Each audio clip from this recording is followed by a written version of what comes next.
Hi hello friends, నేను చెప్పే recipe ఏంటో మీకు వీడియో చూస్తుంటే అర్థమవుతుందా? మష్రూమ్ అండి, కంట్రీ మష్రూమ్. పల్లెల్లో దొరికే పుట్టగడుగులు, నేల మీద సహజంగా పెరిగి ఇసుకలో పెరిగి కెమికల్స్ లేకుండా చాలా ప్రోటీన్స్ న్యూట్రిషన్స్ ఉండే ఫుడ్ అండి. Vitamin B complex, D vitamin, iron, potassium, fibre, antioxidants అన్నీ ఉంటాయండి. ఒకప్పుడు ఇది మా ఊర్లో వర్షాకాలం తవ్వుకొని ఫ్రీగా వండుకునే వాళ్ళం. బట్ ఇక్కడ సిటీల్లో కొనుక్కొని వండాల్సి వస్తుందండి. రేటు కూడా చాలా కాస్ట్ ఉంది.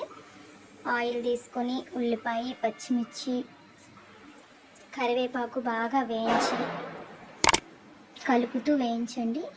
ఉల్లిపాయలు బాగా స్మూత్గా వేగాలి అన్న టైంలో అల్లం వెల్లుల్లి పేస్ట్ వేసి ఇంకో 2 మినిట్స్ వేయించండి. ఇది రోజు తింటే చాలా ఇమ్యూనిటీ, ఫేస్ గ్లో వస్తుందండి. కానీ మనకి రోజు దొరకదు. రెయినీ సీజన్లో కూడా ఇప్పుడు తక్కువ దొరుకుతుంది. అపార్ట్మెంట్స్ అన్నీ వేసేస్తున్నారు కదా, ల్యాండ్ ఎక్కడ ఉంచుతున్నారు. ఇప్పుడు అందులో ఉప్పు, కారం, పసుపు వేయండి. వేసి మళ్ళీ బాగా కలపండి. అడుగంటుపోనివ్వకుండా కలుపుతూ ఉండాలండి సిమ్లో అలాగా కాసేపు. ఎందుకంటే ఇందులో నేను వాటర్ కానీ టమాటా కానీ వేయట్లేదు. జస్ట్ ఉల్లిపాయలు మష్రూమ్తో ఫ్రై చేస్తున్నాను. మనం దగ్గరే ఉండి ఇది ఎలా చేస్తూ ఉండాలండి. త్వరగానే అయిపోద్ది. ఉల్లిపాయ వేగిన తర్వాత ఇంకా ఇప్పుడు మష్రూమ్ కట్ చేసి పెట్టుకున్న మష్రూమ్ వేయండి. కూర సింపుల్గానే అయిపోద్ది కానండి, ఇది కడగడానికి నాకు ఇంచుమించు గంట టైం పట్టిందండి. చాలా కేర్ఫుల్గా మట్టి లేకుండా కడగాలి కదా.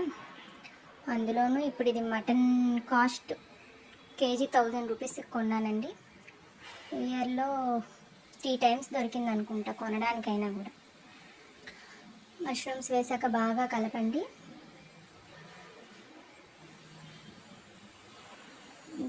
మూత పెట్టట్లేదు, అలానే సిమ్లో కాకుండా మీడియంలో మష్రూమ్ వేసాక స్టవ్ని మీడియంలో ఉంచి కలుపుతూ ఉండండి. సిమ్లో పెడితే నీరు త్వరగా ఇదైపోద్ది, మష్రూమ్ ఫ్రై అవ్వకుండా నీరు ఉట్టిపోద్ది. మళ్ళీ ఇంకోసారి కలపండి. నా వీడియోస్ నచ్చితే సపోర్ట్ చేయండి. కుక్ విత్ కీర్తి సబ్స్క్రైబ్ చేయండి, లైక్ చేయండి, షేర్ చేయండి. సింపుల్గా మరిన్ని వీడియోస్ చెప్తూ ఉంటాను. ఎందుకంటే నాకు కిచెన్లో ఎక్కువసేపు ఉండడం నచ్చదండి. నేను సింపుల్గానే చేసుకుంటాను. అవే రెసిపీస్ మీకు షేర్ చేస్తూ ఉంటాను.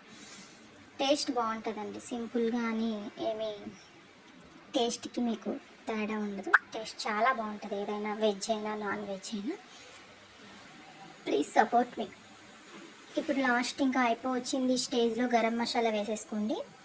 నేను ఇంట్లో చేసిన గరం మసాలా అయిపోయిందండి, అందుకని కొనుక్కున్నది వేసుకున్నాను. యాక్చువల్గా నేను ఇంట్లో చేసుకున్న గరం మసాలాని యూజ్ చేసుకుంటాను. మీకు గరం మసాలా, సాంబార్, రసం పౌడర్ ఏదైనా కావాలంటే కామెంట్ చేయండి, ఆ వీడియోస్ అప్లోడ్ చేస్తాను.